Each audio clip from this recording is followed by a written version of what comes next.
한 주택가에서 공포스러운 일이 벌어졌다고 합니다. 김유진 아나운서. 그렇습니다. 어제 오후 4시 20분쯤 경기도 양평의 한 주택가에서 흉기 난동 사건이 벌어진 건데요. 어허. 어떤 상황이었던 건지 영상으로 보여드리겠습니다. 신고를 받고 출동한 경찰을 향해서 흉기를 든 남성이 무섭게 오, 달려듭니다. 세상에.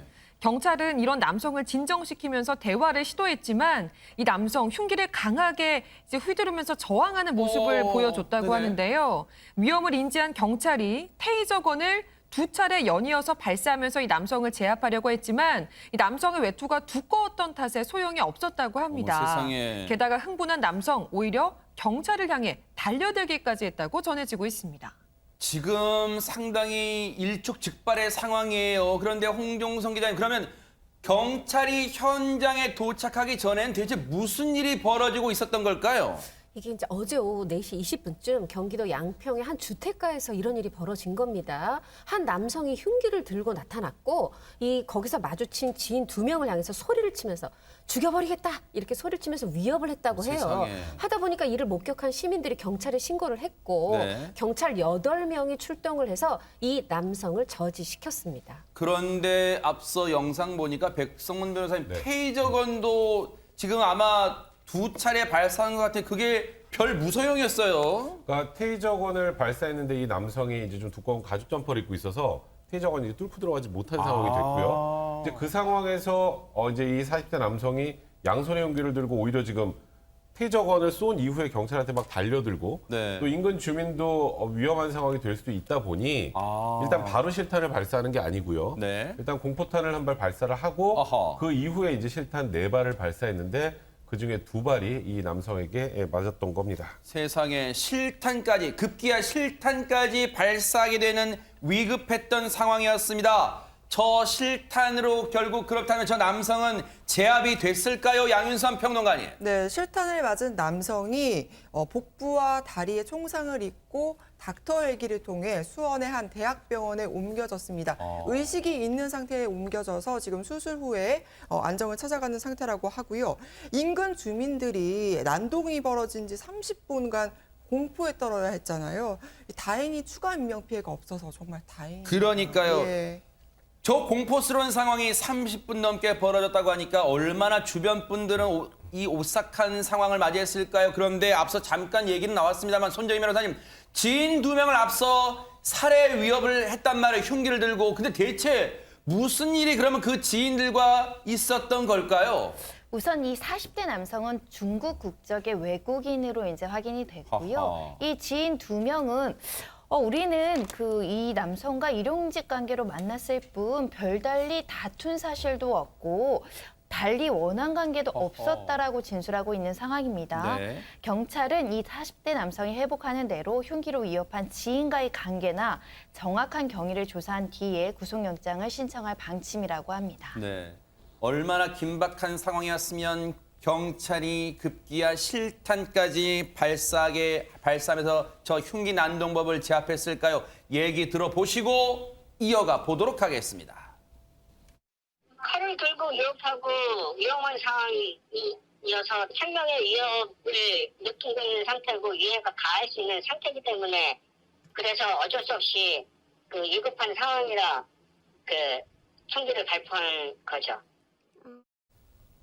백성문 변호사님, 경찰들도 저 당시에는 신중하고 신속하게 판단을 내렸을 거예요. 그러니까 총기를 그냥 아무 기준 없이 막 발사를 하게 되면 논란이 커질 수밖에 없죠. 그래서 2019년에 경찰의 물리력 행사에 관한 규칙을 정해놨는데 이제 그냥 대략 간단하게 말씀드리면 앞에서 흉기나 뭐 둔기나 뭐 총기 같은 걸로 뭐 불특정 다수군 경찰이 위해를 가할 정도의 아주 긴급한 상황에만 실탄을 사용이 가능한데 그렇다고 그 상황에서 바로 실탄을 사용하는 게 아니고요. 1차적으로 먼저 테이저건을 발사를 합니다. 테이저건으로 제압이 가능한데 굳이 실탄을 쓸 필요가 없겠죠.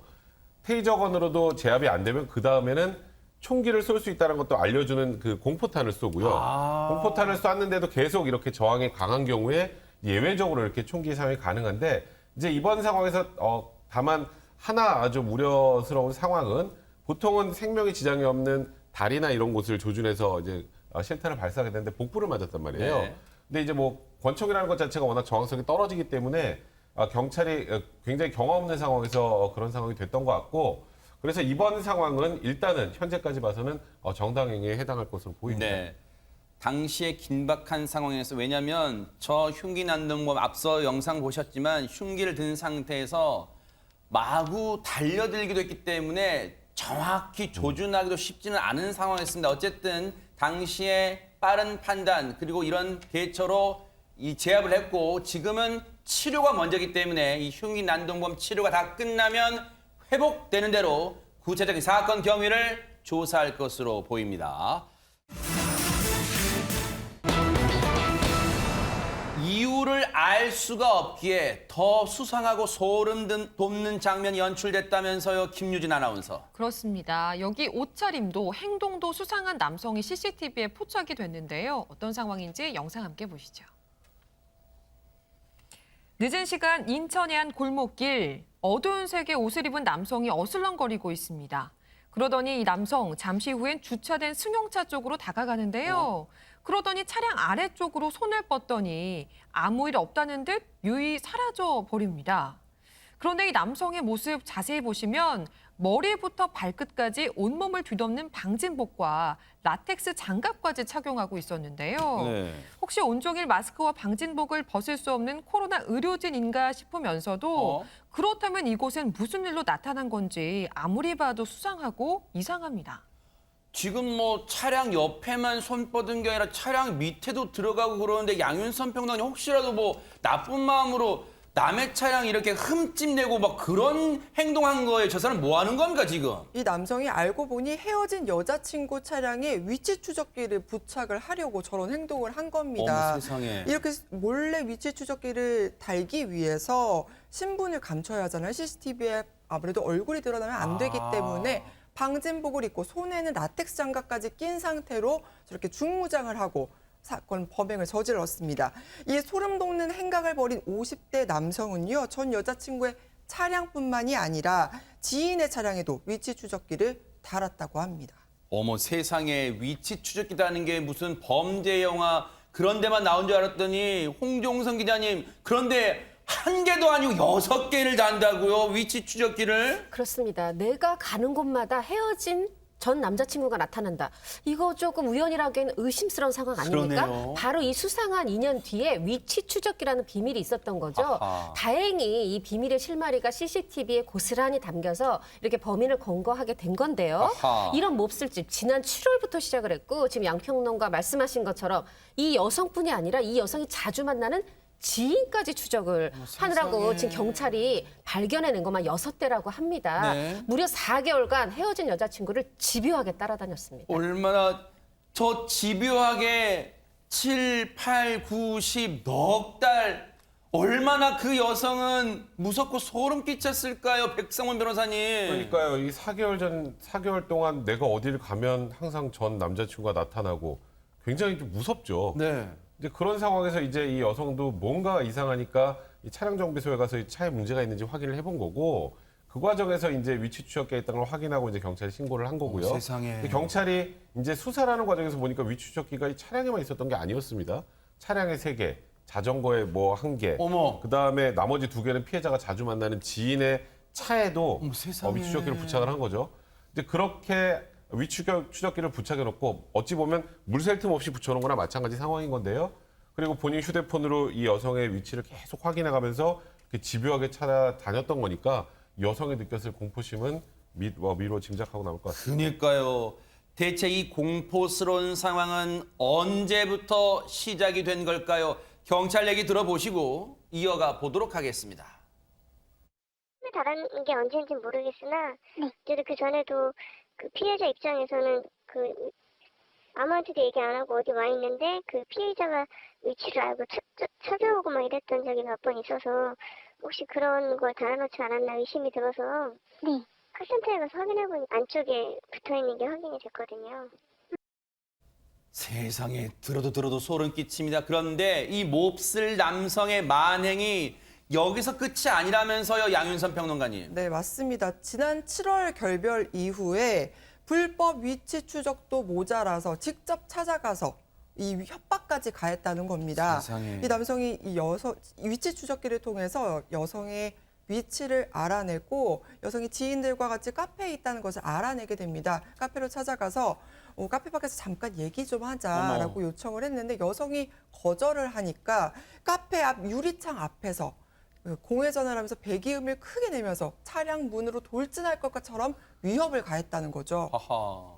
그런데 앞서 영상 보면요, 손정희 변호사님 정말 저 범행 자체도 소름 끼치는 게 방진복도 방진복이지만 앞서 위치 추적기를 이 차량에 부착하는 모습이 포착됐을 때 손에 무슨 장갑 같은 걸 낀 것 같다. 저게 뭐예요? 철저하게 계획적이고 이제 반복적으로 범행을 실행했다 이렇게 보셔야 될 것 같은데요. 라텍스 장갑을 낀 이유는 지문이 혹시 검출되지 않도록 세상에. 철저하게 증거를 은폐하려는 계획까지 있었다라고 보셔야 될 것 같은데요. 워낙 재질이 좋지 않기 때문에 이 남성 구속된 상황입니다. 아하. 위치 정보법 특수협박죄가 이제 적용이 됐고 네. 이제 스토킹 행위도 이제 처벌이 되죠. 스토킹 처벌법도 적용이 된 상황입니다. 네.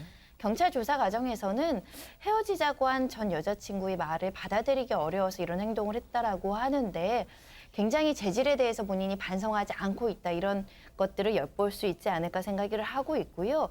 더군다나 이 피의자의 집에 가봤더니 사용하지 않은 위치 추적기가 또 있다라고 어머, 합니다. 세상에. 일단 사용하려고 하지 않았다는 게 이 피의자 주장이지만 이건 역시도 다른 용도로 사용하지 않았을까 또는 그럴 계획이 있었던 거 아닐까 추정해 볼 수 있고요. 네. 다른 수사도 필요한 것 같습니다. 그러니까요. 충분히 그런 합리적으로 그런 의심을 할 수 있을 것 같아요. 관련해서 경찰 얘기 더 들어보시고 이어가 보도록 하겠습니다. 조사에서는 굉장히 본인은 뭐 크게 잘못한 것 같지 않고 5년 동안 사귀었던 사람인데 뭐 이게 뭐 범죄냐 이런 식이에요. 어머 세상에. 지금 반성의 기미가 눈꽃만큼 없다는 거예요, 지금? 그러니까 이런 일을 벌이는 사람들이 대부분 자기가 뭘 잘못했는지 잘 모르더라고요. 어머 세상에. 예전에 만났던 내가 사랑했던 사람인데 내가 그거 좀 만나고 따라다니는 게 뭔 잘못이야. 어머. 그러니까 이제 스토킹이 범죄라는 인식 자체가 좀 약했던 건데요. 그도 그럴 만한 것이 과거에 말 그대로 그냥 단순 스토킹, 따라만 다니는 거, 그거 처벌할 수 없었잖아요. 아 그래요? 지금 처벌을 하게 된 게 지금 지난달 21일부터니까 얼마 안 됐습니다. 그래요, 세상에? 그러니까 그러다 보니까 예전에보다 지금 신고 건수가 많이 늘었어요. 네. 옛날에는 왜 신고가 적었을까요? 예전엔 스토킹이 적고 지금 많아졌을까요? 그게 아니고 예전엔 해봐야 처벌이 안 되고 어머. 이제는 처벌이 된다는 생각에 이제 신고를 하는 거고요. 네. 이 남성 아까 지금 말씀하셨던 것처럼 위치 추적 장치 부착에 관한 법률 위반이기도 하고 또 자동차로 돌진할 것처럼 했으니 자동차 위험한 물건 아니겠습니까? 그러니까 특수협박에 거기다가 이제 새로 시행된 스토킹 처벌법까지 적용돼서 구속이 된 건데 본인이 뭘 잘못했는지 정확하게 알 수 있도록 좀 중한 처벌이 필요할 것 같습니다. 그러네요. 우리가요, 뭐 데이트 폭력, 이별 범죄 이런 단어가 주는 오히려 오해가 있어요. 이런 단어 오히려 사용하지 말고 이건 분명 범죄예요. 이건 사랑이 아닙니다. 집착이고 범죄라는 거 반드시 명심하고 이런 범죄가 뿌리 뽑히는 그날까지 뉴스파이터가 바짝 따라붙어 보도록 하겠습니다. 분위기 바꿔봅니다. 어제 여야 대선 주자들 나란히 눈에 띄는 장면들이 좀 포착이 됐다면서요. 김유진 아나운서. 그렇습니다. 어제 오후 서울 송파구 올림픽 경기장에서 이재명 더불어민주당 대선 후보의 선대위 출범식이 있었는데요. 그 모습 영상으로 보여드리겠습니다. 아이들 손을 잡고 등장한 이재명 후보. 특히 한 아이는 소년공이었던 이 후보의 어린 시절을 연상하게 하는 작업복 차림물에서 눈길을 끌었는데요. 이 후보는 아이들의 손을 잡고 가벼운 율동과 함께 노래를 불렀습니다. 함께 부른 노래는 H.O.T의 빛이란 곡이었는데 이 곡이 우리가 함께 만들 세상을 하늘에 그려봐요. 이런 가사를 두고 있거든요. 그래서 네. 그런 점이 참 인상적인 곡이었습니다. 어허. 이뿐만이 아니고 어제 출범식에서 이재명 후보는 문재인 대통령에게 선물 받은 넥타이를 착용하고 나오기도 했었는데요. 저 넥타이예요? 맞습니다. 오. 그런 이 후보의 옷 매무새를 아내 김혜경 씨가 다듬어주는 그런 모습도 볼 수가 있었습니다. 얼마 전에 그 사진도 공개됐었습니다만, 뭐 캠프에서 올리기도 했었습니다만, 진짜 이재명 후보의 어린 시절을 뭐 소년공이란 단어로 대변되기도 하잖아요, 손정희 변호사님. 네, 선대위 출범식이 있었던 건데요. 첫 순서에서도 그에 맞는 상징적인 퍼포먼스가 있었습니다. 빛을 찾아서라는 오프닝 퍼포먼스였는데요. 네. 여기에 이제 아까 말씀하신 13살 나이에 소년공을 했던 이재명 후보를 이제 떠올릴 만한 이 소년공 복장을 한 소년도 나온 상황이고요. 가난했던 어린 시절을 겪고 이렇게 여러 가지 빛을 만드는 세상을 만들겠다라는 상징적인 의미가 있습니다. 네. 지금 저 상황, 저 사진에서 이재명 후보의 오른쪽에 있는 비교적 좀 키 큰 남자 소년 보세요. 그 소년을 어릴 적 소년공 복장으로 이제 상징화해서 이재명 후보의 어릴 적 사진을 또 투영했습니다. 그렇게 어제 선대위 출범식에 또 문재인 대통령이 선물해준 넥타이까지 지난달 26일 회동 때 만났던 그때 선물 받았다고 이 봉황 문양까지 딱 그려있잖아요. 바로 저겁니다. 야, 보세요. 저걸 그때 이제 만난 다음에 이재명 후보 캠프 측에서 공개했잖아요. 문재인 대통령이 넥타이까지 선물해 주셨습니다 하고 올렸던 거 마음이 넉넉해진다. 감사합니다. 그 넥타이를 또 선대위 출범식에 하면서 화답하는 의미도 가졌을 것 같습니다. 반면에 상대당 이 대선 후보 경쟁자들은 먹는 데 시간을 좀 할애했다는데 이게 대체 무슨 말일까요, 김유진 아나운서? 네, 국민의힘 대선 후보 선출을 위한 당원 투표가 역대급 참여율을 기록한 가운데 양강 구도를 보이고 있는 윤석열, 홍준표 두 후보가 이제 막판 표심 잡기에 주력을 하고 있는데요. 네. 먼저 충청권 공략을 시도한 윤석열 후보는 이곳을 찾았다고 합니다. 영상으로 만나보시죠. 어딜까요? 네. 네, 윤 후보가 찾은 곳은 바로 천안에 위치한 중앙재래시장이었습니다. 이곳에서 윤 후보는 직접 자신의 지갑을 열어서 현금으로 꽈배기와 호떡을 구매하면서 서민적인 모습을 보여줬는데 네. 그리고서는 즉석에서 구매한 호떡을 저렇게 베어 물고 직접 먹는 모습을 보여줬습니다. 네. 이제 그리고서 맛이 좋다면서 방금 엄지척하는 모습도 보실 수가 있었는데요. 네. 이날 시장에는 윤석열 후보를 보기 위한 인파로 발 디딜 틈 없는 그런 모습을 보이기도 했습니다. 네. 백성문 변호사님, 참 네. 저런 이 정치인들이 전통시장 방문할 때마다 뭐 먹을 때마다 그런 생각, 좀 짓궂지만 그런 생각하거든요. 참 정치인들 힘들겠다. 나 이거 예를 들어 나는 밀가루 음식 못 먹어 이런 말 못하고 그냥 막 먹어야 되잖아요. 네. 아니, 무조건 먹어야죠. 네. 아니, 사실 거기서 좀 맛없게 먹으면 일단 최소 한 표는 사라지죠. 아, 그래요? 음식을 주신 분의 한 표는 사라질 거고 아, 네. 또 거기에 모여 있는 많은 분들 그리고 이게 또 방송을 통해서 우리가 다 보잖아요. 그러네요. 사실 선거철에 후보들이 전통시장 다 가죠. 맞아요. 서민 친화적인 모습도 보여줘야 되고 사람들에게 친근한 모습도 보여줘야 되고 나도 이렇게 서민적인 음식을 잘 먹는다는 걸 보여줘야 되기 때문에 그 연기도 그러니까 지금 윤석열 후보가 연기를 한다는 게 아니고 네. 그러니까 내가 정말 싫어하는 게 나와도 연기를 보여주면서라도 어떻게든 맛있게 먹어야겠죠. 아하. 그러면 경쟁 상대를 할 수 있는 홍준표 후보는 뭘 먹었을까요, 홍정선 기자님? 홍준표 후보는 뭘 구매한 게 아니라 네. 누군가가 이걸 먹으라고 건넸습니다. 그런데 좋아하기보다 당황한 표정을 지었습니다. 영상으로 보실까요? 뭘까요? 네. 윤석열 후보가 천안에서 호떡을 먹는 동안 홍준표 후보는 어제 부산에서 특별 기자회견을 열어서 영남권에 지지를 호소했거든요. 그런데 연설도중 갑자기 홍준표 후보에게 누군가 들이미는 이거 바로 콜라죠. 시원한 입담을 가져서 홍카콜라라는 별명을 가지고 있잖아요. 하다 맞아요. 보니까 콜라를 선물한 것 같은데요. 아하. 근데 홍준표 후보 이걸 마시지 않고 뭔가 살짝 당황하고 살짝 불쾌한 그런 표정을 짓고 회견을 계속 이어갔습니다. 네. 갑작스럽다 보니까 예정에 없다 보니까 전통시장에서는 예정들 좀 예견할 수 있잖아요. 뭐 이렇게 호떡도 사 먹고 상인 분들께서 건네줄 수도 있다. 그런 걸 미뤄 짐작할 수도 있지만 지금 부산에서는 긴급 기자회견 도중에 불쑥 아까 손 나온 거 보셨죠? 코카콜라가 불쑥 나오니까 당황했을 법은 한데 양윤선 평론가님 저 자리에서 그냥 딱 시원하게 따서 꿀꺽꿀꺽 했으면 어땠을까 그런 생각도 합니다. 네, 그러게 말입니다. 저도 그런 점이 좀 아쉬운 점으로 남았는데요. 우리 아이들에게도 모르는 사람이 주는 거 먹으면 안 돼라고 교육하잖아요.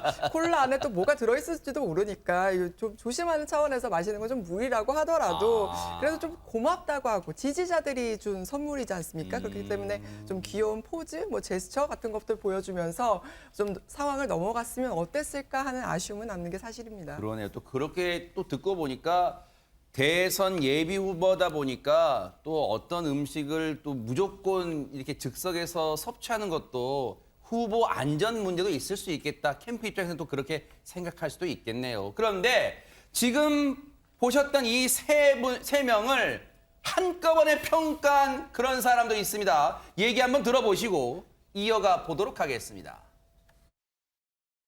국민들은 놈 대선이라고 합니다. 나쁜 놈, 이상한 놈, 추한 놈만 있다며 걱정이 태산입니다. 저 안철수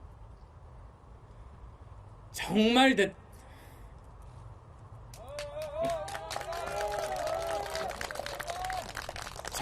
대한민국을 되살리고 싶습니다. 네, 바로 안철수 국민의당 대표가 세 번째 대선 출마를 선언하는 그때 그 장면인데, 근데 백성문 변호사님, 많은 분들이 궁금해하실 거예요. 지난번에 서울시장 선거 나올 때 대선 안 나온다고 하지 않았나? 아마 그러실 거예요. 사실 그 당시 서울시장 재보궐선거에서 아니 대선에 2번이나 이제 어쨌건 출마를 했던 분이 또 서울시장을 나가는 건 어떤 명분이 있나? 이런 질문에 대해서 안철수 대표가 그때 이렇게 얘기했죠. 나는 대선 포기했다. 서울시장이 돼서 그리고 서울 정말 훌륭하게 만들겠다. 이런 취지의 얘기를 했는데 일단 지금 안철수 대표의 그때 당시의 마음은 내가 서울시장이 되면 안 나가겠다는 뜻이었던 것 같습니다. 아하. 서울시장 결국 출마를 못한 상황이 됐고 그래서 이제 대선을 도전하신 것 같은데 이제 안철수 대표 입장에서는 앞으로 끝까지 완주를 하실지 단일화를 하실지 그 부분은 저희가 지금 예측할 수 없는 상황이지만 지금 대선 과정에서 계속 이 부분에 대한 질문을 끊임없이 받을 수밖에 없지 않을까 이런 생각이 좀 듭니다. 그래서 어제 이 안철수 국민의당 대표를 상대로 이른바 압박 면접, 좀 불편한 질문 같은 거 막 세게 물어보는 그런 면접이 있었어요. 여기에서도 이 질문이 빠질 수가 없었어요. 뭐라고 하는지 여러분은 이 답변을 어떻게 해석하실지 궁금한데요. 한번 들어보시고 이어가 보도록 하겠습니다. 뭐든지 안철수 대표가 얘기하는 거는 반대로만 알아들으면 된다. 그리고 자기 말 뒤집는 사람이다. 저는 말을 뒤집은 것이 아닙니다. 중간에 그만둬서 다시 대선 도전하는 그런 일은 하지 않겠다. 재선에 도전해서 계속 서울시장으로서 그 서울을 바꾸겠다. 국민들은 혹시 여기 이 부분에서 질긴 분 한 분 추가된 것 아니냐 이렇게 생각할 수도 있는데 좋은 놈이 들어갔다 이렇게 생각하실 겁니다. 질기진 않고요. 예. 근데 이거 지금 딱 분위기가 시청자분들이 뭐야 압박 면접이라는데 오히려 후보 이 면접 보는 후보 입장에서 얼굴이 막 웃음도 나오고 허허 하는데 이거 압박 면접 맞아? 그러실 것 같아요. 앞으로 이제 토론회나 이런 거를 통해서 압박적인 날카로운 질문들이 있지 않을까라는 생각도 해보는데요. 일단 놈 대통령 후보인데 놈이라고 표현하는 건 좀 지나친 면도 있었으나 어찌됐든 안철수 대표 입장에서는 본인을 지지하는 국민들이 여전히 어느 정도의 퍼센테이지는 나오는 상황이기 때문에 새로운 정치, 새로운 어떤 안철수의 어떤 미래 비전을 보여줘야 되는 상황 아닐까 생각이 드는데 이태규 국민의당 의원도 오늘 하지만 라디오 방송국과의 인터뷰를 통해서 많은 성과를 냈던 김대중 대통령도 4번의 도전을 했다. 2번 출마하면 괜찮고 3번 출마하면 문제 있고 그런 건 아니지 않느냐라고 이제 이번에 대선 출마의 어떤 정당성을 이야기하기도 했습니다.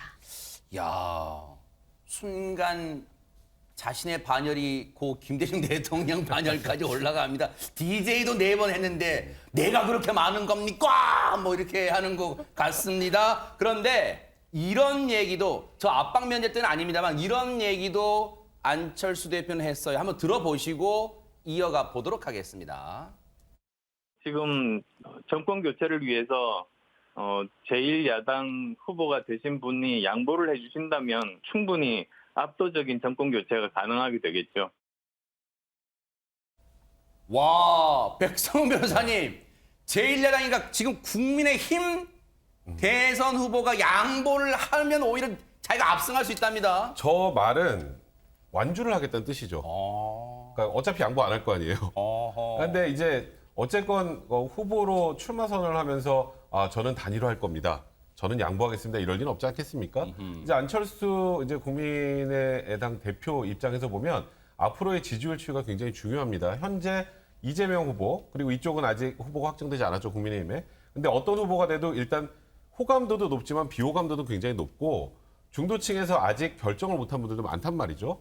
이제 그런 분들이 만약에 이제 안철수 대표 쪽으로 지지를 하게 돼서 지금 현재 지지율 보통 통상 3%에서 많으면 8% 정도 잡히는 것 같은데 그 지지율을 뛰어넘어서 뭐 15% 이상을 예를 들어서 여론조사에 나온다면 얘기가 좀 달라질 수 있겠죠. 근데 그렇지 않고 이제 말 그대로 51대 49 구도로 양당 구도로 가게 되면 이제 안철수 이제 대표의 이제 소위 말하는 존재 가치가 굉장히 떨어질 수밖에 없는 것이고 그래서 안철수 대표 입장에서 앞으로 향후 한 달 정도, 한 달에서 한 달 반 정도의 여론조사 추이가 지금 앞으로의 입지를 결정하는 데 굉장히 중요한 사항이 되지 않을까 싶습니다. 네.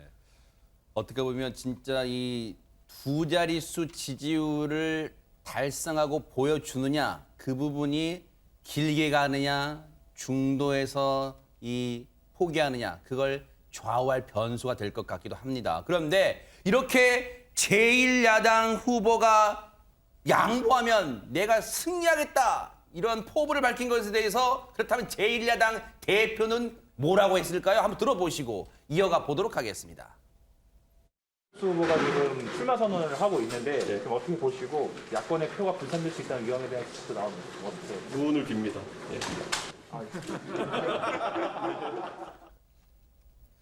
무운을 빈다.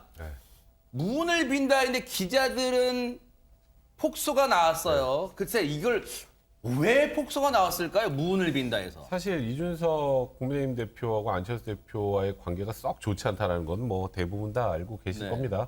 그건 뭐 사석에서 얘기를 해봐도 충분히 느껴질 정도이긴 한데 저 무운을 빈다라는 걸 그래서 해석을 하는 게 저 무운, 운이 엎딜 빈다. 이렇게 지금 우스갯소리를 해석을 하기도 하는데 그러니까 이준석 대표가 현재 시점에서는 일단 양당 간의 합당도 과거 무산됐던 전력이 있고 양당 간의 구조로 대선이 치러지게 되면 결국 안철수 대표가 출마 선언을 해도 설 자리가 없을 것이다라고 판단하는 것 같고 그래서 오늘 이준석 대표 그런 얘기도 했죠. 뭐 후보 단일화나 뭐 합당에 관련된 거강꾼 노릇을 하는 당원이 있다면 최대한의 징계를 하겠다.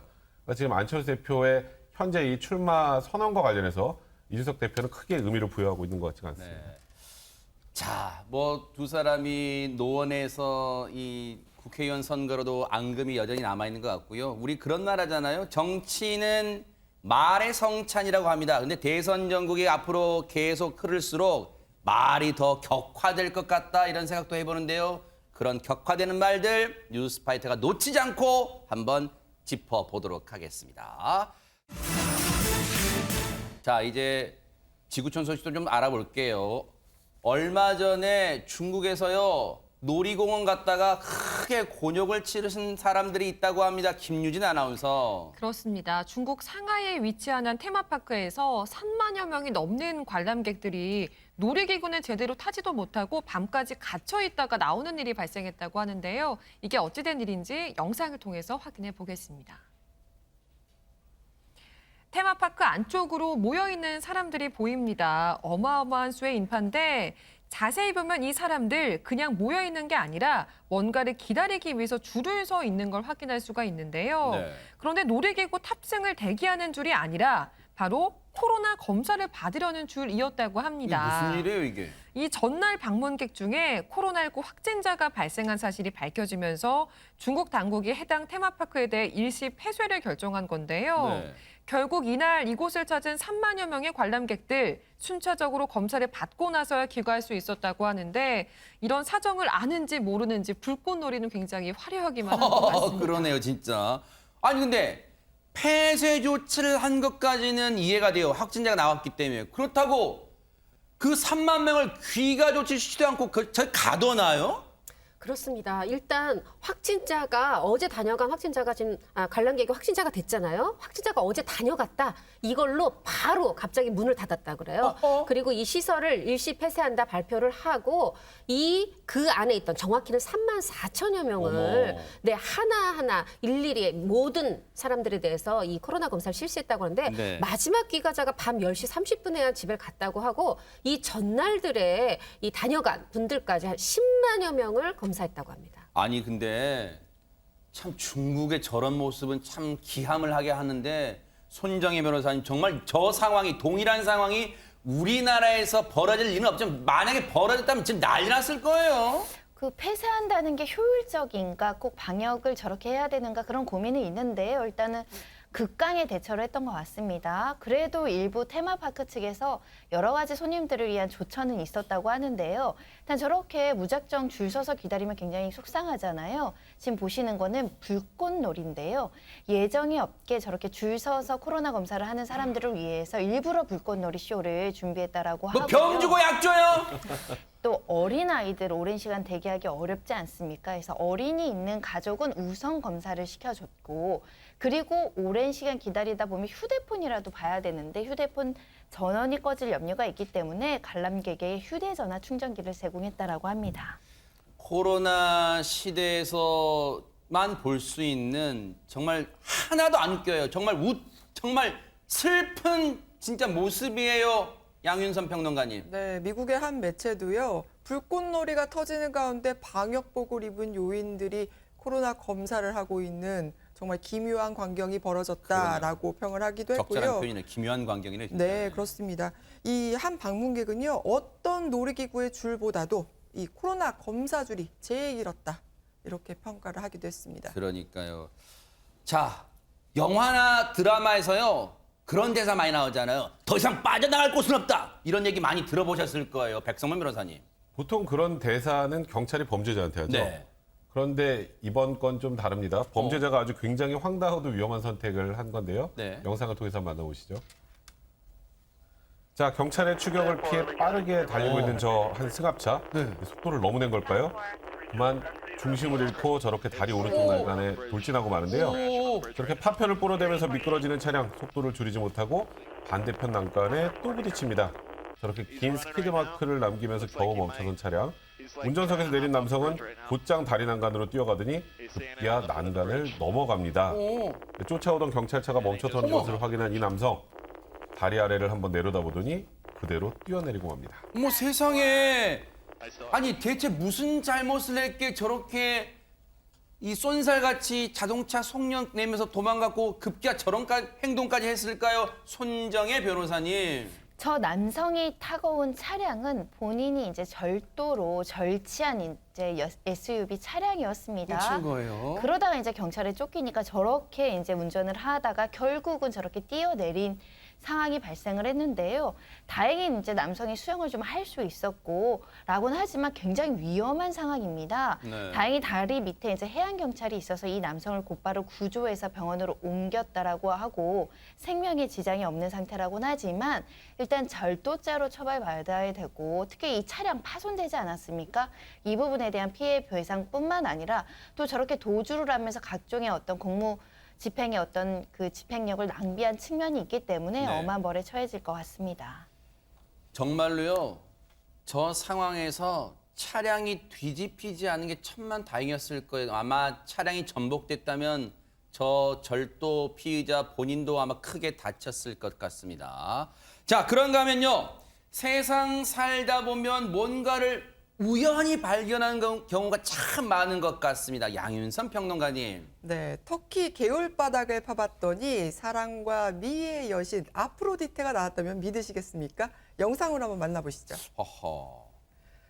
땅에서 머리를 내밀고 있는 듯 보이는 이 조각상. 와. 그리스 로마 신화에 나오는 여신 아프로디테입니다. 어허. 그 옆으로는 남자 얼굴로 보이는 조각상도 보이는데요. 바로 술의 신 디오니소스입니다. 야. 그동안 조용히 이곳에 묻혀있던 조각상이 수천 년 만에 모습을 드러냈습니다. 야, 진기합니다. 근데 딱 봐도 오래된 것처럼 보이는데 홍종성 기자님 얼마나 된 걸지 궁금합니다. 여기가 이제 터키 서부의 아이자노이라는 지역인데 여기가 그리스 로마 유적지입니다. 먼저 그리스의 지역이었고 터키가 부침이 심했잖아요. 1세기경에는 고대 로마의 도시가 됐다고 해요. 이거 그리스 로마 신화에서 봤어. 언제까지 고대 로마의 것이라고 지금 추정되고 있는데 이것에 대해서 발굴에 참여한 조시쿤 교수가 이렇게 얘기를 합니다. 그리스의 다신교 영향이 로마 이제 고대 도시일 때도 그대로 남아 있었던 것 같다. 아마도 이 지역에 이런 조각상을 제작하는 작업장이 있었던 걸로 추정된다. 이렇게 얘기하고 있습니다. 그렇군요. 참 대단한 이 조각상을 또 우리가 이 구경할 수 있었습니다. 목도할 수 있었습니다. 아니 근데 김유진 아나운서 지구촌 소식이라는데 우리 국내 소식은 아예 없는 거예요, 그러면? 아닙니다. 지금부터 전해드릴 건데 우선 그 내용 전해드리기 전에 노래 한 곡을 들려드릴까 합니다. 함께 어허. 들어보시죠. 네모난 침대에서 일어나 눈을 떠보면 네모난 창문으로 보이는 똑같은 풍경. 네모난 문을 열고 네모난 테이블에 앉아 네모난 조간신문 본 뒤. 아니 네모난 얼굴 이거 제 얼굴 네모났다고 지금 그러시는 거 아니에요 지금? 아닙니다. 오랜만에 이 곡 들어서 굉장히 반갑다 하시는 분들 계실 것 같은데 방금 들으신 곡 화이트의 네모의 꿈이라는 곡이었습니다. 네. 그렇다면 서울 서초구에 있는 이 나무들도 네모의 꿈을 꿨던 건 아닐까 하는 생각이 드는 그런 장면이 포착이 된 건데요. 네. 영상으로 만나보시죠. 허허. 길게 뻗은 도로 양쪽으로 초록색의 가로수들이 서 있습니다. 이게 뭐예요? 그런데 자세히 보니까 가로수들 모양이 하나같이 네모 반듯한 모습이죠. 마치 아이들 장난감에 있는 나무 모형처럼 모두가 똑같이 생긴 가로수들의 모습이 참 이채롭습니다. 어허. 가로수도 정기적으로 가지치기를 하는 건 알고 있었지만 왜 하필 이렇게 네모난 모양으로 자른 걸까요? 아니 지금 무슨 저기 무슨 모양이라 그래요? 아이들 그 아이스크림 막대 아이스크림 같기도 하고요. 양윤선 평론가님. 그렇습니다. 이렇게 독특한 가지치기를 한 데는 그 나무 수종의 이유가 있습니다. 어허. 이 영상 속 가로수가요. 보통 우리 은행나무를 많이 가로수로 알고 있는데 네. 플라타너스로 알려진 버즘나무입니다. 이 네. 버즘나무가 이 공기정화 효과도 있고 소음 방지 효과도 굉장히 좋습니다. 또 여름에는 그늘도 주고요. 그래요. 가로수로 아주 적절한데 네. 한 가지 문제가 너무 빨리 자란다는 겁니다. 그래요? 가지가 건물 2, 3층 높이까지 순식간에 자라서 잎도 무성하고 또 대로변의 건물 간판도 가리고 또 안전 문제가 이제 지속적으로 발생하는 게 신호등도 가리고 뭐 가림막도 가리고 그렇게 되는 겁니다. 그렇기 때문에 안전 문제의 이유로 이렇게 사각형으로 자르게 됐다고 합니다. 네. 야, 저렇게 이유가 있군요. 사실 앞서 은행나무 말씀하셨지만 좀 은행나무는 가끔 이게 이 불쾌한 이 냄새도 많이 나서 민원도 많이 들어오지 않는데 어쨌든 저 버즘나무는 그런 효과가 있다는데 근데 이 비슷한 상황이 우리만 있는 게 아니라면서요? 네, 지금 서초구에서 2018년부터 지금 말씀하셨던 것처럼 가로수 사각 가지치기를 추진하고 있는데 어디 가면 거의 비슷한 걸 볼 수 있습니다. 프랑스 파리 샹젤리제 거리에 가면 그곳도 지금 보시는 게 파리 샹젤리제 거리인데요. 조금 전 똑같네, 서초구랑. 네, 맞습니다. 정형화된 저렇게 네모 모양으로 저렇게 정돈을 하게 되면 대박 사건. 간격도 일정하게 할 수 있고 높이도 일정하게 할 수 있어서 그냥 외관상으로도 굉장히 좋고 아까 뭐 여러 가지 위험이나 이런 것들에서도 보호가 되는데 네. 서초구가 아마도 프랑스 파리의 저 샹젤리제 거리를 벤치마킹한 게 아닌가 싶습니다. 진짜 똑같아요. 봐보세요. 좌우 봐보세요. 프랑스 파리랑 서초구랑 어디 저 밑에 자막 가린다면 어디가 서초구일까요? 하면 모르겠어요, 진짜. 그런데 김유진 아나운서 서초구 주민들 반응이 제일 중요하잖아요. 어떨까요, 주민들 반응은? 네, 일단 초기에는 반발도 있었다고 합니다. 주민 대상 설문조사를 해봤더니 약 65% 정도만 찬성 의견을 내셨다고 하는데요. 반대 의견을 표했던 주민들이 이런 얘기를 했다고 해요. 고유 형태를 살린 좀 자연스러운 가로수 모양이 조금 더 선호가 된다라는 이유라든지 아니면 가지치기를 하면서 여름철에 그늘이 줄어들어서 불편하다 이런 내용을 지적을 하셨다고 합니다. 근데 우리가 볼수록 매력 있다, 볼매라고도 하잖아요. 맞아요. 그래서 그런지 이제 시행 4년차를 맞이하게 됐는데 계속 보다 보니 거리가 시원하고 깔끔해진 것 같아서 좋다 이런 긍정적인 반응이 요즘은 이어지고 있다고 하네요. 그러니까요. 그래서 뭐든지 이 첫인상 가지고 이 예단하는 건 좀 아닌 것 같아요. 그래서 계속 보고 정도 붙이면 나중에 이미지도 좋아지지 않을까 그런 생각도 해봅니다. 참 기발한 아이디어입니다. 그런가 하면요. 한 헐리우드 영화가 이 한국 팬들을 사로잡으려고 뭔가 묘수를 짜냈다는데 이게 대체 뭘까요? 홍정상 기자님. 바로 오늘 개봉한 영화입니다. 마블 영화죠. 이터널스. 우리의 마블리 사랑스러운 마동석 씨가 또 기가미 씨 역으로 주연을 맡은 영화죠. 네. 포스터 한 장을 공개를 했어요. 그런데 여기 보면은 이 중앙에 이제 지금 이제 나올 텐데요. 네. 그 삼겹살과 그 옆에 김치까지 먹음직스럽게 돼 있는 불판도 보이고 마동석 씨 쌈 싸고 있죠. 그 옆으로 안젤리나 졸리 보이죠. 네. 그리고 자세히 보면은 뭐 잡채도 보이고요. 송편, 어머. 꿀떡, 뭐 잡채, 비빔밥. 제 눈에는 평양 물냉면도 보이더라고요. 그런 우리 한국적인 음식, 우리의 음식들을 맛있게 할리우드 배우들이 한복을 곱게 차려입고 먹고 있는 이 포스터를 공개를 했습니다. 아니 근데 양윤선 평론가님 저거 그냥 우리 뭐 국내 네티즌 분 중에 한 분이 뭐 이렇게 저렇게 작품을 만든 게 아니라 진짜 이 맙을 그 영화사가 만든 거라고요? 그렇습니다. 한국 팬을 겨냥한 것도 있는데 아무래도 어허. 오징어 게임은 이 한국 문화에 대한 관심도가 높아지다 보니 이런 기획을 한 게 아닐까 싶은데요. 일단 소뚜껑 삼겹살, 잡채, 비빔밥 이런 게 나오다 보니까 너무나도 친숙하게 느껴지지 않으신가요? 어허. 이 능숙하게 삼겹살을 굽고 또 상추쌈을 크게 쌓고 있는 이 마동석 씨의 모습이 굉장히 좀 사랑스럽게 느껴지기까지 하는데요. 네. 여기에 리차드 매든, 셀마 헤이익 등 출연 배우들이 인증샷까지 찍어서 이제 SNS에 올리면서 굉장히 화제를 모으고 있고 이 한국화 포스터가 전 세계 팬에게 알려지고 있습니다. 그러네요. 조금 전에 뭐 셀마 헤이익도 나왔고 했는데 아니 근데 이제 이 영화가 개봉도 전에 우려의 시선도 나오고 있다는데 대체 뭘 우려하고 있을까요, 홍정선 기자님? 일단 수치만 보면 우려할 건 없어 보여요. 지금 국내에서 개봉한 할리우드 영화 3개 해외 영화 중에 2021년 1위를 했던 영화가 블랙 위도우인데 예매량이 30만 장이었거든요. 지금 근데 이 이터널스는 35만 장을 넘어섰어요. 그럼 우려할 게 없는데 왜 그럴까? 이 이제 미국의 그 썩은 토마토라는 뜻의 로튼 토마토라는 그 사이트가 있는데 이 영화가 얼마나 신선한가 하는 신선도 지수를 발표를 해요. 그런데 이 이터널스의 신선도 지수가 58%가 나왔어요. 이 기존에 가장 뭐 낮았다라고 하는 게 토르 다크홀드가 66%였거든요. 네. 게다가 이 제가 썩은 토마토라고 말씀드렸죠. 60%가 넘으면 다 어디서 보던 거 짜깁기야. 네. 신선하지 않아 썩은 토마토요라는 뜻이거든요. 근데 지금 58%면 60% 아래잖아요. 네. 하다 보니까 저는 또 이런 네. 한국 팬들을 위한 포스터도 만들지 않았나. 뭐 이런 생각도 들고요. 또 하나는 짧게 말씀드리면 역사 왜곡 논란도 있습니다. 지금 이 영화 안에 히로시마 원자폭탄이 터진 장면 거기에서 이 이터널스 멤버 중에 한 명이 내가 여기서 무슨 짓을 한 거지? 이런 대사가 나온다고 스포 해요. 아닌가요? 그런데 이 부분이 역사 왜곡 논란이다. 왜냐하면 미국이 했는데 그럼 미국이 이터널스라는 건가요? 초인적 존재라는 건가요? 이 영화 내 설정과도 좀 맞지 않습니다. 네. 수치에 불과합니다.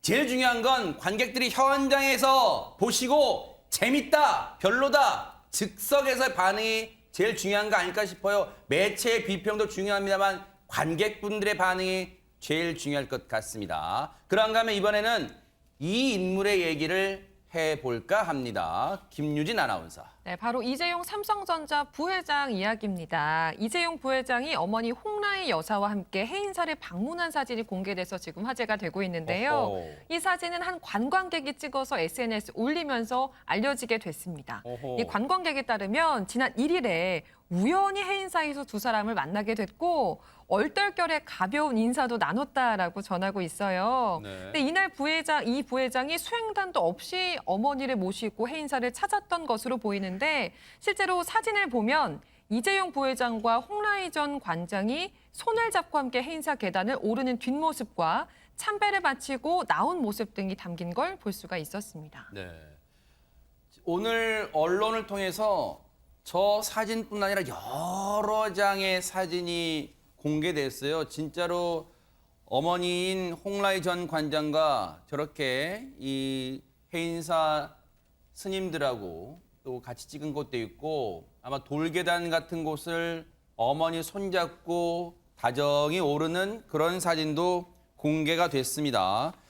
근데 언뜻 봐도 뭐 대규모 수행단도 없이 단출하게 간 것 같습니다. 손정혜 변호사님. 그리고 이제 해인사는 조금 의미가 있죠. 지난해 12월에 이제 고 이건희 회장의 49제를 자체적으로 해인사에서 치른 경험도 있었던 장소이기도 하고, 그리고 방문했던 이일 같은 경우에는 삼성전자 창립 52주년 기념일이기 때문에 또 뜻 깊은 날짜이기도 한데 많은 분석은 이건희 회장의 이제 일주기를 이제 추모하기 위해서 해인사를 두 분이 이제 참석을 했다. 이렇게 볼 수 있을 것 같은데요.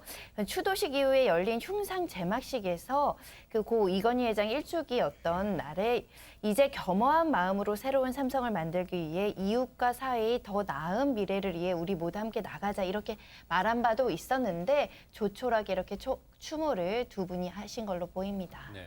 그런데 해인사 관계 그제잖아요. 근데 하루 차이로 또 어디 다른 그 유명 사찰을 방문했다면서요, 백성문 변호사님. 네, 이제 통도사를 또 방문을 했는데요. 여기는 특별하게 그렇게 인연이 있었던 곳은 아닌 것 같아요. 근데 아까 해인사 방문에 관련 손정혜 변호사가 이렇게 의미를 좀 설명해 주셨는데 그럼 여기는 도대체 왜 갔을까요? 그러니까 이재용 부회장이 지금 저렇게 어머니와 함께 여기저기 다니는 것, 이재용 부회장이 얼마 전까지 좀 상당히 긴 기간 동안 수감 생활을 했었죠. 그래서 뭐 아버지 이건희 회장에 대한 일주기 추도의 그런 의미도 있겠습니다만 그동안에 소홀히 했던 어머님을 모시고 사실 뭐 이재용 부회장이 일정이 얼마나 바쁘겠어요. 그 어머니를 위로가 좀 마음으로 그 바쁜 일정을 빼고 저렇게 어머니와 함께한 것 같습니다. 네. 국민에게 더 다가가는 계기가 될지는 더 앞으로 행보를 좀 지켜봐야겠습니다. 제목만 보면은 이게 무슨 얘기지? 하실 거예요. 그래서 그 사연을 잘 풀어볼까 합니다. 김유진 아나운서. 네, 어제 한 온라인 커뮤니티에 결혼식에 와서 3만 원을 내고 간 친구라는 제목의 글이 하나 올라왔습니다. 이게 어떤 내용인고 하니 글쓴이는 자신의 결혼식 때 친구가 축의금을 3만 원을 내고서 식대가 더 나온다면서 자기는 밥은 먹지 않고 가겠다 이런 친구가 있었다고 사연을 소개했습니다. 근데 이 친구가 고향에서 멀리까지 와준 몇 안 되는 친구였기 때문에 이 글을 쓰신 분이 그러지 말고 절대 기다렸다가 이따가 가라 이렇게 만류를 하셨대요. 근데 이 친구는 그럼에도 불구하고 짧은 편지만 남겨놓고 식이 끝나기 전에 가버렸다고 합니다. 편지에는 무슨 내용이 적혀 있었는데요? 네, 그 편지를 보니까 야간 일을 들어가야 해서 먼저 간다. 넉넉하지 못해서 축의금 적게 해서 미안하다라는 내용과 함께 마음만은 아끼지 않고 축하한다라는 내용이 적혀 있었다고 합니다.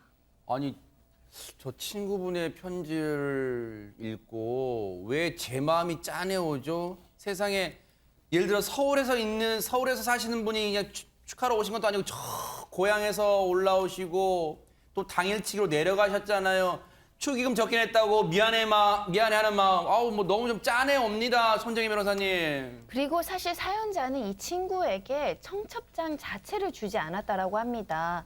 왜냐하면 친구를 배려했기 때문인데 어려운 형편을 알았기 때문에 부담을 주기 싫었다고 하고요. 그런데 다른 데서 이제 소식을 듣고 일부러 결혼식까지 찾아왔다라고 하고요. 이 사연자는 가난해 본 사람은 안다. 못해도 왕복차비를 합쳐서 10만 원은 썼을 텐데 친구에게 그 돈은 많은 부담이 되었을 것이다.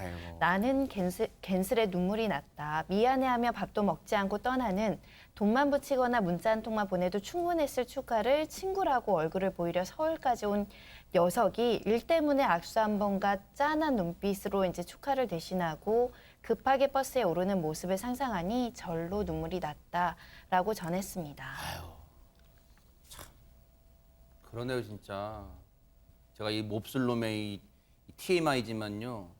KTX나 요즘 우등버스 타보세요. 왕복 진짜 10만 원 나오잖아요. 세상에 지방에서 올라오면. 그런데 그냥 그런 생각도 한편으로 해봅니다. 그래도 오랜만에 친구 축하주러 온 김에 친구 식 끝날 때까지 기다렸다가 회포도 좀 풀면 안 될까? 그런 생각이요. 그러니까 그 친구 마음을 생각하면 지금 이 사연자 굉장히 먹먹했을 것 같아요. 사실 안 보고 싶었겠습니까? 거기서 멀리서 고향에서까지 왔는데. 이제 그래서 이 사연자도 바로 결혼식을 마치고 친구한테 전화를 했다고 합니다. 그 친구가 버스를 타고 내려가고 있었다고 하는데 밥 먹고 가지 이렇게 얘기를 하니까 그래도 내가 재수 씨 입장하는 건 봤어라고 답을 했다고 해요. 그리고 이제 배고프잖아. 새벽에 출발해서 여기까지 아침도 못 했겠구만이라고 말하니까 친구가 내가 나중에 돈 많이 벌면 나중에 조카 장난감 많이 사줄게. 뭔가 언뜻 약간 동문서답 같지 않으세요? 그런데 이런 동문서답을 이어가면서 보이지 않지만 알 수 있었다. 서로 울고 있었다는 것을 입장이라고 사연자가 입장을 밝혔습니다. 저 아름다운 동문서답만 봐도 가슴이 찡한데 여기 이후에 더 찡한 사연도 전해져 왔다면서요, 양윤선 평론가님. 네, 이후 이 사연자는요, 친구에게 한 택배를 받게 됩니다. 어머. 택배 안에 뭐가 들어있었을까요? 아기 옷이 들어있었는데요. 어머. 바로 명의 옷이었습니다. 장에 갔더니 이 돌아다니는데 아기 옷이 눈에 보여서 안 살 수가 없더라라고 하면서 요즘 애들은 메이커 입힌다는데 너무 미안하다라고 하면서 밖에 입히고 돌아다니기 좀 그러면 집에서 입혀라라고 편지를 보냈다고 하네요. 세상에 따뜻한 아기 옷도 장터에 갔다가 세상에 친구가 늘 눈에 밟혔나 봐요. 친구가 생각나서 샀다는 거 아니에요. 이 사연이 알려지면서 아이고 저 보세요. 그런데 보세요. 저 밖에서 입히고 다니기 그러면 집에서만 입혀 아우 마지막까지도 자신의 선물에 대해서 자신감 없어하고 아우 겸손해하고 이 사연이 알려지면서 많은 분들이 진짜 좀 찡했을 것 같아요. 김유진 아나운서. 그렇습니다. 그런데 이 두 사람에 관한 새로운 사연이 전해졌습니다. 허허. 오늘 이 사연자와 저희 뉴스파이터 제작진이 직접 통화를 하셨다고 그래요? 하는데요. 그런데 세상에 바로 오늘 두 사람이 만나기로 하셨다고 대박 합니다. 사건. 오랜만에 직접 만나서 못다한 회포도 풀고 또 이 친구분 어머님의 산소에 같이 가기로 하셨다고 하시더라고요. 세상에. 그러면서 이 글쓴이는 나는 이런 친구 있다 이렇게 세상에 자랑하고 싶은 그런 친구이기도 하다 이렇게 끝까지 진한 우정을 드러내셨는데 부러우면 지는 거라고 하잖아요. 정말 부럽습니다. 그 노래 있잖아요. 백성문 변호사님. 남자들만의 우정이라는 것이 네. 그러니까요. 정말 만나서 하고 싶은 얘기, 할 얘기도 정말 많았을 것 같다는 생각이 들고 저도 참 친구 많지만 정말 부러운 관계라는 생각이 드는데요. 이 사연자가 이렇게 얘기를 합니다. 친구가 자긴 복도 많아서 너 같은 친구를 만났다 이런 얘기를 했다고 해요. 그런데 이 친구가 어떤 친구였냐? 19살 생일에 엄마가 13살 때 나를 버리고 그 이후에 19살에 맞은 생일에 그 친구가 케이크를 처음 사줬고 10살 이후 처음으로 받아본 케이크였다고 아이고. 하는데요. 내 생애 첫 번째 웃음과 행복의 기억을 만들어준 신앙과 같은 사람이 바로 제 친구랍니다. 라는 일화까지 알렸습니다. 우리 제작진이 스튜디오에 양파를 갖다 놨어요. 왜 이렇게 막 눈물이 나요. 어디선가 계속. 그런데 홍종선 기자님, 이 글을 쓴 사연을 쓰신 분이 누굴까 궁금했는데 드디어 공개가 됐다면서요. 맞습니다. 이 동기상고라고 하죠. 좋은 분들이 좋은 분끼리 또 친구가 되는 것 같아요. 19살의 친구를 위해서 전단지 알바한 걸로 케이크 켜줬죠. 어렵게 올라서 3만 원 또 축의금 냈죠. 그리고 5년 뒤에는 아이오 택배도 보냈죠. 이분 우리가 누군지 궁금하지만 일단 이 글을 올린 분은 소개해드릴 수 있을 것 같아요. 네. 소재원 작가라는 분인데 소재원 작가. 여러분들 들으면 다 아실 거예요. 비스티 보이즈, 터널, 하정우 주연했던 영화죠. 소원, 이준익 감독 영화였는데 설경구 씨, 전도연 씨 또 주연했었죠. 어머. 이런 영화에 이 시나리오, 각색, 원작 소설을 쓴 이야. 그런 분이고 앞으로도 또 뭐 개봉될 뭐 균이라는 영화도 또 소설도 쓰고 시나리오 각색도 하고 그런 분인데 이분이 이 영화들이 해외에서 아시아에서 이렇게 개봉이 되고 하면서 베트남, 뭐 중국, 대만에서 이미 인기를 끌고 있고 최근에는 또 영화 터널이 프랑스에서 리메이크 되기로 하면서 프랑스에서 너무 이거 늦었다. 우리 이 사람 소설 출간해보자. 이런 또 움직임도 있다고 해요. 또 제가 좀 개인적으로 취재를 해봤더니 이 소지연 작가가 평상시에 기부도 많이 하고 그래요? 뭐 어려운 영환이 있다고 하면 돕는데 발 벗고 나서는 그런 분이라고 하더라고요. 정말 좋은 두 분이 친구하고 계신 것 같습니다. 오늘 이 친구와 드디어 만나기로 했다는 소재원 작가 정말 얘기 보따리가 한가득일 텐데 저희 제작진에게 이런 이야기를 들려주셨어요. 한번 듣고 이어가 보도록 하겠습니다. 제가 이제 작가 한다고 나가 있을 때 어머니 돌아가셨는데 저한테도 연락을 안 했었어요. 그 친구도 제가 너무 어렵게 사는 걸 아니까. 처음엔 서운했었는데 그게 저도 결혼할 때 보니까 알겠더라고요. 그게 얼마나 큰 부담이 될 수 있는지를. 엄마가 떠났을 때도 유일하게 자네가 옆에 있어줬고 그리고 내 19살 생일 그러니까 10살 이후에 한 번도 받아보지 못했던 그 케이크, 그 모든 것들을 자네가 내 생일 때 해줬던 것도 아직도 기억이다. 그래서 고맙고 항상 내 친구로서 옆에 있어서 늘 고맙다. 사랑한다. 먹먹해오고요. 소재원 작가는 참 행복하네요. 저런 친구분이 있으니까요. 명심보감 교우편에 보면 이런 말이 있습니다. 세상에 내 얼굴을 알아주는 사람은 무수히 많지만 내 마음을 알아주는 친구는 몇이나 되겠는고, 이런 말이 있답니다. 그런 면에서 소재원 작가님과 그 친구분은 정말로 그 우정 앞으로 변치 않길 기대해 보도록 하겠습니다. 멋지십니다. 자, 분위기 바꿔봅니다. 정말 반가운 소식에 연예계 오랜만에 축하 물결이 일고 있다면서요, 홍종성 기자님. 네, 축하 물결, 축하 박수를 받고 있는 사람은 바로 개그맨 정주리 씨예요. 오. 정주리 씨 지난 2005년에 벌써 16년이나 됐네요. SBS에서 무려 대상 받으면서 공채 개그맨으로 시작을 했어요. 사실 이제 개그 프로그램 많이 나오다 요즘에는 방송에서 모습을 자주 보이고 있죠. 네. 아들 셋을 가진 다산의 여왕인데 어허. 이번에 저 임신 4개월이에요 하면서 이야. 넷째 임신 소식을 공개를 했어요. 그러다 네. 보니까 이지혜 씨, 심진아 씨, 박하선 씨가 아주 굉장히 축하를 해주고 있고요. 그 누리꾼들도 정말 다산의 여왕, 애국자다. 이번에는 딸이길 바란다. 이렇게 축하하고 있습니다. 네. 정말로 요즘은 아이 낳는 게 애국이잖아요. 점점 우리 인구가 줄고 있는 마당이에요. 그런데 정주리 씨의 넷째 임신은 이미 예견됐던 일이다. 뭐 이런 말도 나오고 있답니다. 대체 무슨 일인지 한번 들어보시고 이어가 보도록 하겠습니다. 아, 눈 바로 아, 밑부분 이거? 애교살 애교살. 보이고 와장과 입모양이 좋대요. 다산의 상징. 잠깐 올해 막내를 볼 수 있는 해? 아 잠깐 우리 도화가 끝이 아니에요? 우리 도화가 아니 그 뒤에 나머지 것은 너의 의지 아니에요? 그러니까 저는 지금까지 의지대로 한 게 아니에요. 저희 셋이 오는 거지. 네, 셋 다 이제 하늘이 주신 대로 바로 재미로 보래잖아. 이미지대로 본 것 같은데. 저 프로그램이 지난 8월에 나왔던 프로그램인데 저때 이미 올해 막내를 볼 수 있는 해다. 그렇게 관상가가 얘기했는데 그 예언대로 되는 것 같습니다. 양윤선 평론가님. 정말 신기한 것 같아요. 저도 제 관상을 그래서 한번 들여다봤거든요. 관상가도 예견했던 이 넷째 임신인데 이 정주리 씨 부부는 또 이게 특이한 또 임신 징크스가 있다고 합니다. 부부 사이가 이제 안 좋을 때 화해의 의미로 아이가 이렇게 탁 들어서 선물같이 들어서 주는 기적을 경험했다고 하는데 네. 지난 7월에 정주리 씨가 남편에게 질린 적이 없다면서 싸울 때마다 애가 생겼다. 지금 냉전 중이라 좀 걱정이 된다라고 전하기도 했거든요. 그래서 아이들 네. 태명도 둘째가 화해하고 생겨서 화해, 셋째가 신기해서 신비라고 했다고 해요. 네. 그래서 장윤정 씨가 이번 넷째는 기적이다. 라고 얘기를 하기도 했는데요. 네. 아, 너무 부럽습니다. 아하. 네.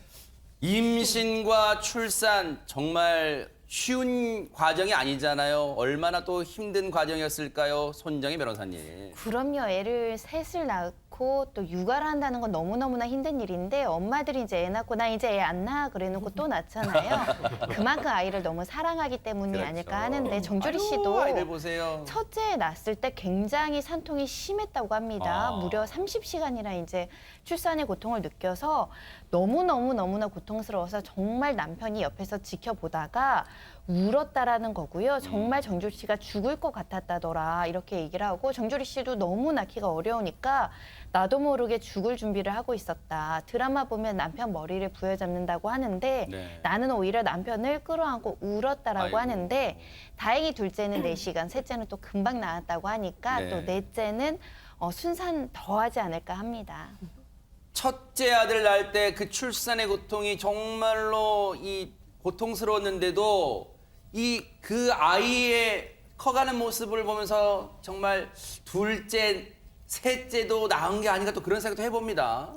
근데 뭐 아까 그 관상풀이할 때 정주 씨가 내가 남편하고 아무리 사이가 좋아도 넷째는 아니야 이런 얘기를 했는데 네. 근데 제가 보니까 이 무의식 중에 넷째가 생기길 바라는 마음이 있었던 게 아닐까라는 생각이 드는데 이거 추리예요, 추리. 네. 인부복을 근데 왜 못 버리세요? 라고 하니까 혹시 넷째 생길지도 모르잖아요. 이게 이제 지난해 7월의 얘기고요. 네. 그리고 아들이 다음에 어떤 동생 나올지 궁금하다고 하네요. 그리고 마지막이 또 지난 7월에 네. 그 장윤정 씨 딸을 보면서 딸 생각이 났다. 딸 있으면 집안 분위기가 좀 다를 것 같네. 네.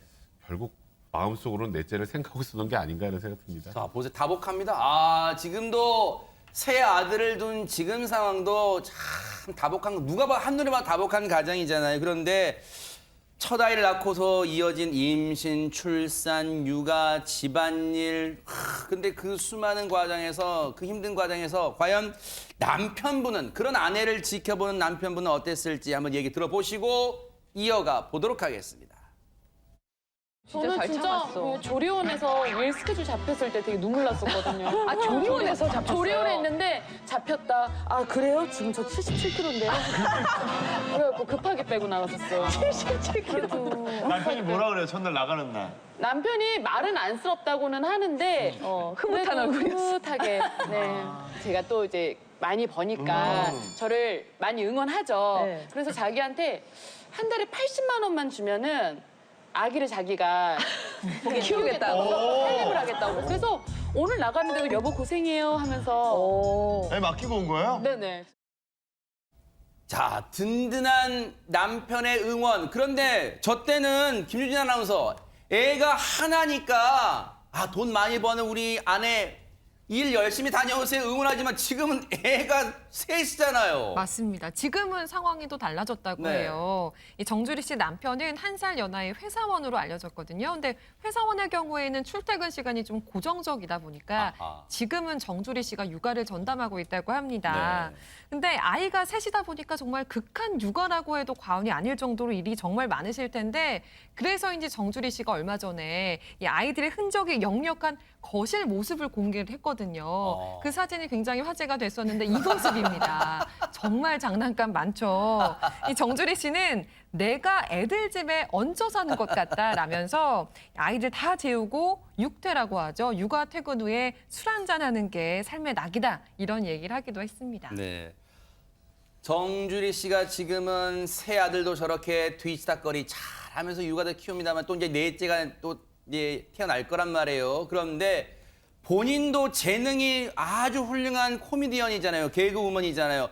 너무 아깝지 않아요? 썩히기에는? 자, 이제 보면은 정주리 씨가 2015년 5월에 결혼해요. 그해 12월에 첫째 낳고 2년 뒤 17년에 둘째 낳고 2019년에 또 셋째, 2년 터울로 계속 아이를 낳았어요. 지금 보시면 남편 회사원이고 엄마가 육아하는데 그나마 방송 이 정도 나오는 게 다행이지 사실 개그할 틈이 없어요. 왜냐하면 또 방송 출연과 다릅니다. 개그는 일주일에 짧은 꽁트 하나 하기에서 일주일에 4번, 5번을 만나서 그쵸. 회의를 하고 하는데 정주리 씨가 지금 무척 분장이 그립다. 개그 그 무대가 그립다고 하는데 요번에 넷째 가졌다고 공개하면서 내 인생 재미지다 이렇게 올린 걸 보면 또 이 엄마인 아이 곁에 있는 시절을 또 즐기고 있는 것 같습니다.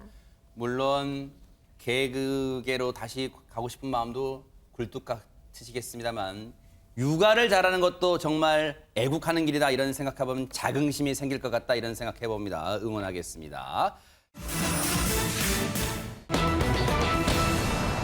제목이 심상치 않습니다. 법에도 눈물이 있다. 무슨 뜻일까요? 양윤선 평론가님. 네, 30년 무사고 운전을 기록한 한 택시 기사가 음주운전을 했다가 면허가 취소되는 일을 겪었습니다. 아이고. 그런데 법원이 이 택시 기사에게 관용을 베푼 것인데요. 네. 자세한 설명을 드려보겠습니다. 네. 먼저 지난해 4월로 거슬러 올라갑니다. 네. 택시 기사가 음주운전을 한 당일로 가보면요.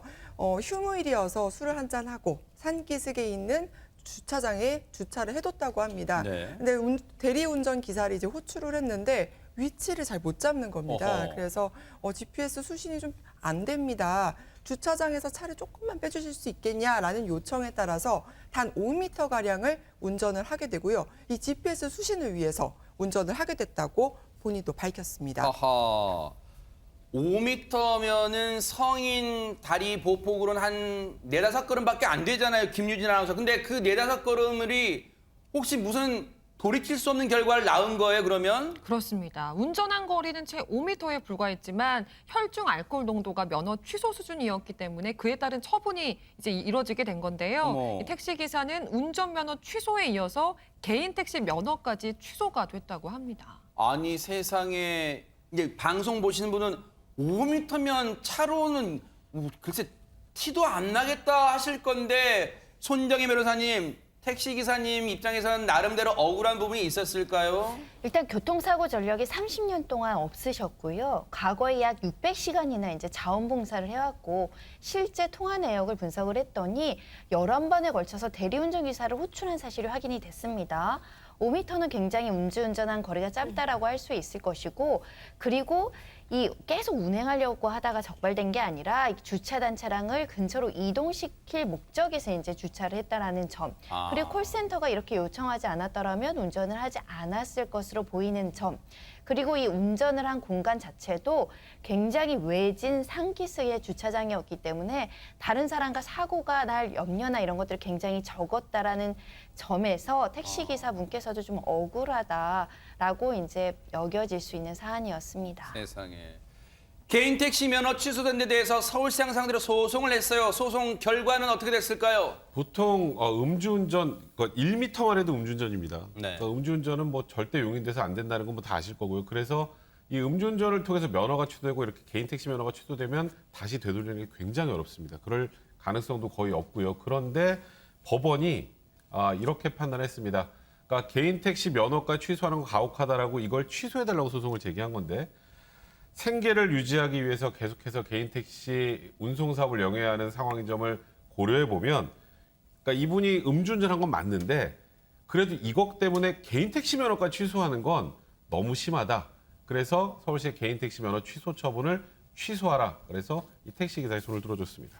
이야, 재판부가 이런 판단을 내린 거예요. 생계를 유지하기 위해서는 개인 택시가 계속 해야 된다는 거잖아요. 그런데 판결문 내용 중에 진짜 심금을 울리는 그런 표현도 있었다면서요, 손정혜 변호사님. 좀 특별한 판결문인데요. 입법자가 재량 규정을 통해 법에 눈물과 온기를 불어넣은 이유는 요즘과 같이 우리 사회 공동체 전체가 어려운 시절에 법의 일률성으로 인하여 혹여라도 눈물을 흘리게 될지 모르는 그 누군가에게 단 한 번의 기회나마 부여할 수 있게 하려는 데 있는 것이 아닐까 한다. 어려운 시절에 그 기회라고 했잖아요. 이런 것들이 오히려 공동체의 더 큰 이익으로 돌아올지 모르는 일이니 이것이 바로 법의 지혜라고 하면 너무 강한 것일까 이런 표현을 쓰면서 취소를 하셨는데 아마 판사님도 고민 끝에 그래도 이것은 너무 가혹하다 이렇게 판단하신 것 같습니다. 그러네요. 뉴스파이트가 가끔 그런 얘기 하잖아요. 우리 법에도 좀 눈물이 있어야 되는 거 아닌가요? 그런 얘기 했는데 정말 그런 판결을 오랜만에 볼 수가 있었습니다.